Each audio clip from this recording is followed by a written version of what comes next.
안녕하세요. 부동산의 부동산 스터디 운영자 부동산입니다. 요새 제가 책을 쓰고 있는데요. 재개발 관련해서 책을 쓰고 있습니다. 책 제목을 뭘로 할까 막 오늘 지금 녹화하러 오면서 고민을 하고 있는데 요새 그 막바지 작업하느라고 굉장히 조금 바쁘네요.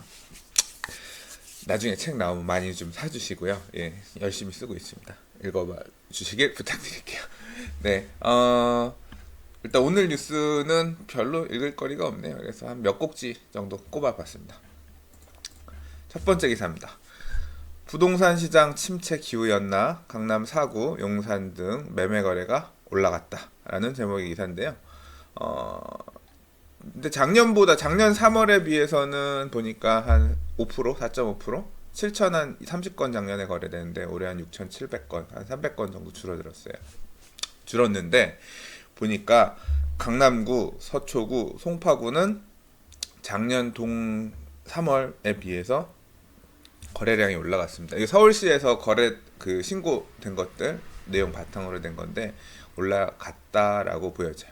이 강남, 서초, 송파구의 재건축 대상 아파트 단지들이 있잖아요. 이런 데들이 113 대책 여파받아서 좀 숨죽어 있다가 다시 좀 올라가는 거가 보다 하니까 이제 거래량이 터지면서 상승세를 견인했다고 보여지고요. 강남, 서초, 송파, 강동구 요 네 개 구가 이제 소위 말하는 재건축 아파트 단지들이 많이 있는 구라고 할 수 있죠. 그리고 강북쪽에서는 용산구, 동대문구, 성동구를 꼽았는데요.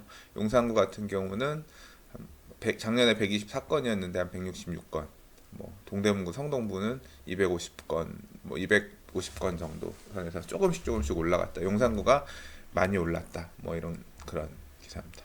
용산구는 지역적으로 보시면 아파트가 별로 없습니다. 용산 안에 아파트 단지 자체가 별로 없어요. 동부 이천동, 서부 이천동, 산천동 일대 일부 정도?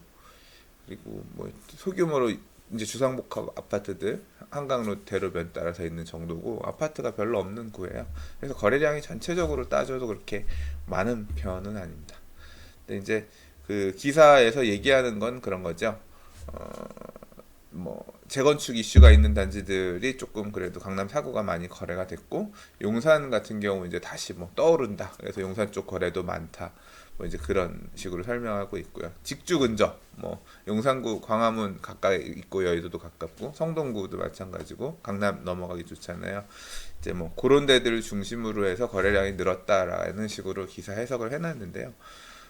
제가 봐서는 용산구는 거래가 많이 된 거는 아무래도 용산은 뭐 올해 미군 부대 이전하기 시작하고 이제 뭐 그런 이슈들이 있으니까 그리고 뭐 이제 용산 안에 용산 4구역 분양하는 용산 국제빌딩 4구역 쪽 신용산역 주변으로 분양하는 데도 있고 태평양 연말에 이제 건물 사옥 만들어서 입주하는 것도 있고 그 맞은편에 용산역 앞에 레미안 용산이나 푸르지오 서밋 같은 도시환경 정비 사업구역들 정비되는 것도 있고 뭐 국제업무지구 정상화 지금 소송 중이긴 합니다만 이제 그런 이슈도 있고 그런 이슈 때문에 용산 투자가 조금 왔다 뭐 그런 식으로 약간 해석할 수도 있을 거는 같아요. 성동구 같은 경우는 글쎄요 제 생각에는 거래량이 늘어난 게 성동구의 대표 단지라고 할 수 있는 왕십리 뉴타운 3구역 텐질이 아니죠 센트라스 그리고 이제 그 옥수 12구역 옥수 13구역 예 옥수 13구역인 이편한 세상 옥수 파크힐스가 작년 말부터 해서 지금 입주 거의 마무리 단계거든요. 이제 거래량 입주 막바지에 좀 거래 터지면서 이런 것들이 조금 거래량으로 반영되지 않았을까 예, 개인적으로 그렇게 생각이 합니다. 아무튼 3월 서울 부동산 거래량을 나타낸 그 지표를 읽어본 그런 기사였습니다. 다음 기사는 속도 내는 서울 역세권 청년주택이란 기사입니다. 이게 내용은 뭐냐면 역세권 청년주택이라는 게 청년들이 안정적으로 좀 저렴한 임대료로 살 수 있는 주택 공급을 많이 해야 된다. 이거를 민간이든 공공이든 확보를 해야 되는데 이게 이제 뭐 행복주택이라든가 국가에서 좀 추진하고 있는 사업도 있고 서울시 같은 경우도 이제 이런 사업을 추진하는 건데요. 역세권 청년주택 시범 사업지가 용산 삼각지에 한 군데 있고요. 그다음 충정로에 한 군데 있어요.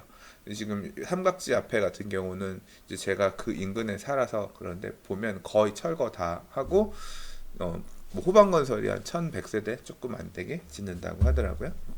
근데 이제 이 기사 내용에 보시면 조례 부분을 이 내용 자체가 어떤 거냐면 지하철역이 가까운 역세권 지역에 있는 일반 주거 지역들 2종, 3종 일반 주거 지역을 종을 상향해서 일반 상업으로 종을 상향해서 고밀 높게 지을 수 있게끔 고밀 개발하면서 그렇게 지어진 아파트들은 청년들한테 좀 조건을 좋게 임대료를 싸게 해서 지어라 뭐 이런 내용의 사업이거든요. 그걸 이제 서울시가 조례를 풀어가지고 이제 그 좀 그런 사업장들을 더 늘리려고 하는 그런 액션을 취하고 있는데 이제 그거에 대해서 반대하는 목소리가 있다. 뭐 그런 내용의 기사입니다.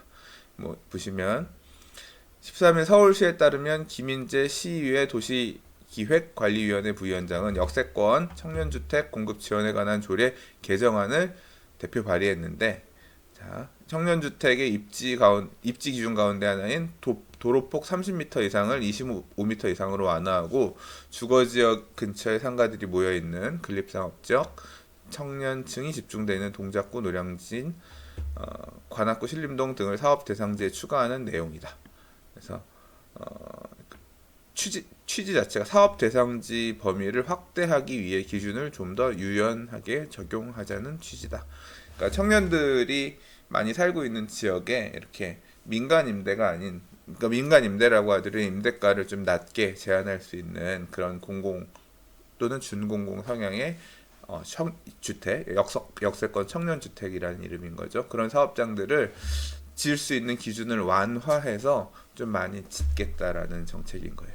근데 이게 이제 사실 그 부작용이 충분히 있을 수 있다고 생각돼요. 왜냐하면 물론 좋은 뜻이긴 한데 그렇게 따지면 산꼭대기에도 용적률 뭐 1000% 이렇게 해서 고밀 개발하자 왜 안 해주냐 뭐 이런 뭐 그 주장들을 할 수도 있거든요. 그러니까 이 한적하게 들어가야 될 지역에 이제 빡빡한 말 그대로 그런 건물들이 들어서면 이제 아무래도 주거 환경 자체가 열악해지는 거죠. 기사에는 이런 식으로 표현이 되어 있습니다.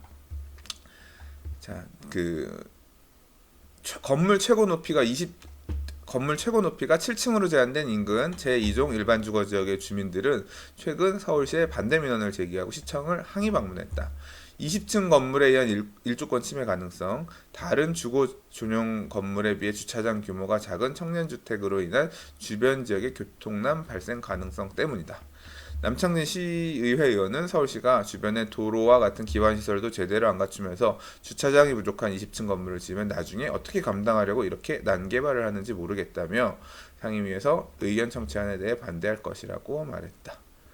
그러니까 이게 이 고밀 개발을 하니까 주차장이나 이런 건 충분히 갖춰져 있지 못하고 그냥 말 그대로 역 주변에 임대료만 싸게 해서 들어가는 청년들이 주로 할 수 있는 그런 주택을 만드는 거예요. 그러니까 아무래도 차를 그러면 아파트 단지에 안 넣고 주변에 길거리 노선에 뭐 주차를 한다든가 무단 주차를 한다든가 뭐 이런 식으로 되면 주변 주민들이 피해를 입을 거라는 거죠. 뭐 이거에 대해서 어차피 차 안 갖고 있는 사람을 뭐 세입자로 임차인으로 두겠다 뭐 그런 조건들을 강제하겠다 뭐 이런 식으로 기사에서는 이제 서울시에서는 밝히고 있는데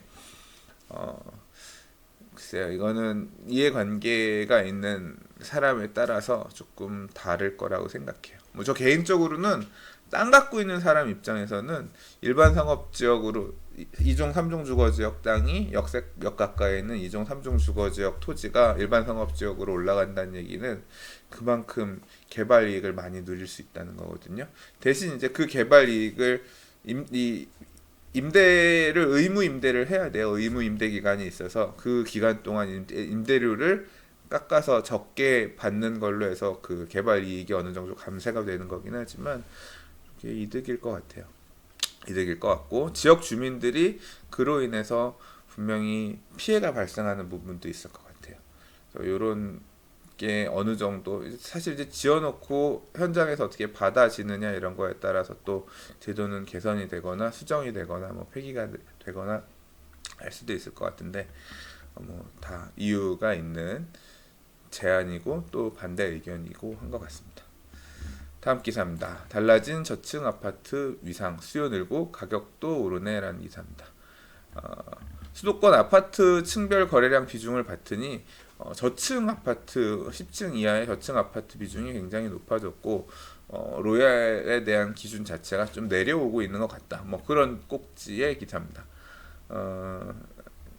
뭐 전문가들은 저층 선호도 증가가 좀 더 지속될 것으로 예상한다. 엘리베이터를 이용할 필요 없어 출퇴근 시간이 단축되고 화재, 지진 등 재해 발생 대피 시간이 짧은 점, 층간 소음 등에서 자유롭다는 점 등도 소비자의 관심을 끌고 있다는 것이다. 저는 사실 근데 납득은 되지 않는 전문가 의견입니다. 보통 다 이 저층을 그렇게 선호하지는 글쎄 제가 느끼기에는 선호하지는 않는 것 같은데 좀 저층이 아무래도 가격적인 메리트가 있으니까 뭐 거래량이 좀 많거나 그런 게 아닐까 싶기는 하고요. 근데 분명히 그런 건 있습니다. 예전에 아파트 고층이 선호도가 높고 그랬던 건 맞은데 막상 이제 집에 가보면 고층에서 개방감이 있다기보다는 딱 고층 올라가면 앞동 아파트 뒤통수만 보이는 그런 아파트들도 많아요. 그에 비해서 중저층 같은 경우는 딱 가서 거실에 딱 테라스에 앉아 그 소파에 앉아서 밖에 창 보면 이렇게 단지 안에 정원이나 이런 것들도 전망이 되게 좋고 이런 물건들이 사실은 정말 좋기도 하기는 하거든요. 뭐 지진이나 뭐 그런 부분은 사실 저는 잘 모르겠고 네. 그래도 고층 선호가 아직까지는 더 많은 것 같은데 글쎄요. 뭐 기사에서 그런 통계라고 하니까 뭐 어느 정도 이런 분위기로 흘러가는 부분이 있는 것 같아 보이네.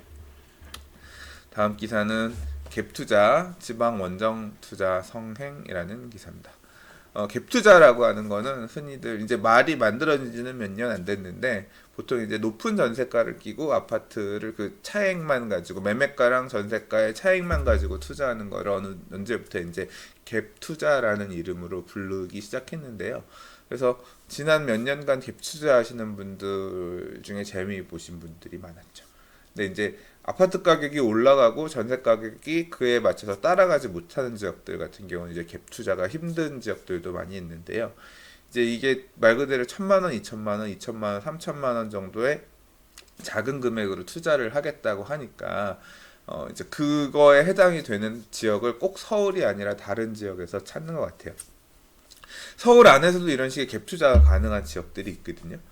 제가 지금 기사에서는 보면 서울 사람들이 대전이나 전주, 광주 등의 이런 갭 투자 가능한 지역 아파트를 가서 뭐 원정 투자를 한다라는 기사지만 반대로 지방 사람들이 서울 안에서 그 가능한 뭐 그 얘기 들어보면 관광버스 타고 와서 아줌마들이 쭉 나와 있는 물건들 다 쓸어 간다 뭐 그런 얘기는 저도 들은 적이 있거든요.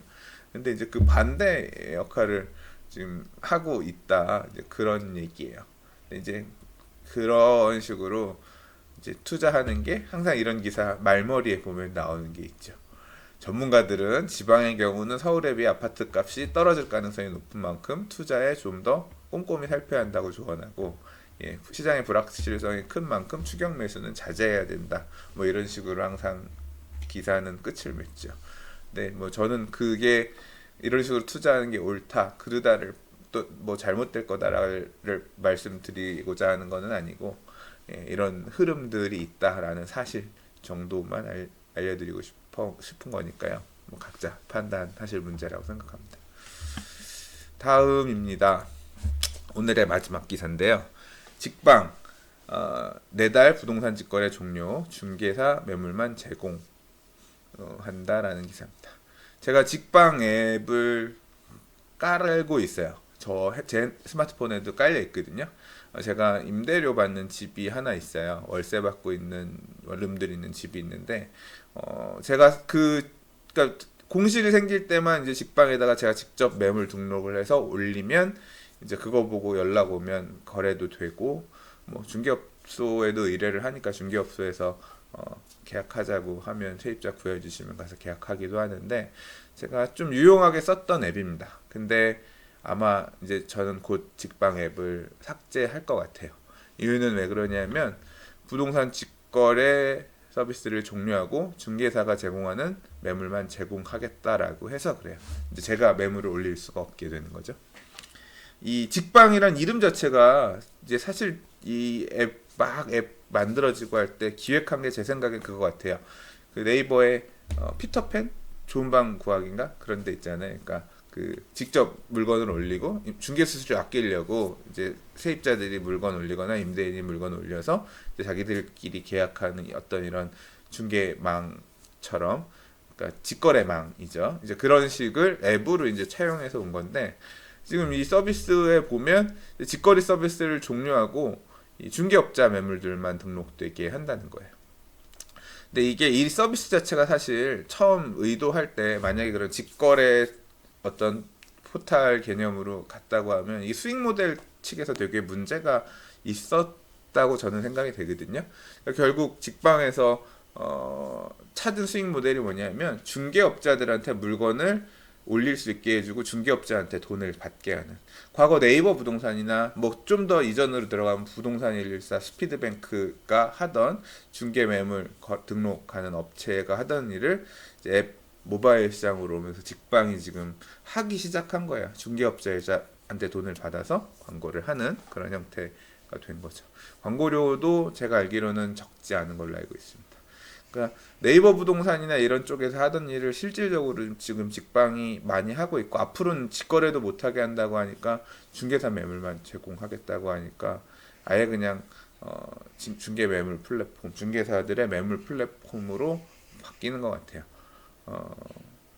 저는 조금 사실 뭐 회 기업이 하는 일이고 어쩔 수 없는 일이니까 다 먹고 살아야 되는 거 하는 거니까 글쎄요, 뭐 그럴 수 있다고 생각하지만 이름을 바꿔야 되는 거 아닌가? 직방이 아니라 중개방 뭐 이런 식으로, 예, 뭐 그런 생각이 조금 드네요. 네, 뭐 그 오늘 대략 5곡지 정도 기사 읽어봤고요. 이번 주 기사도 얼추 다 읽어봤네요. 이번 주도 잘 봐주셔서 감사하고요. 다음 주에도 또 새로운 기사, 또 그리고 다음 주 같은 경우는 다른 또 게스트 분들 모시고 부동산 관련된 재밌는 얘기 또 한번 나눠 보도록 하겠습니다. 예, 부동산 뉴스 읽는 부동산이었습니다. 감사합니다.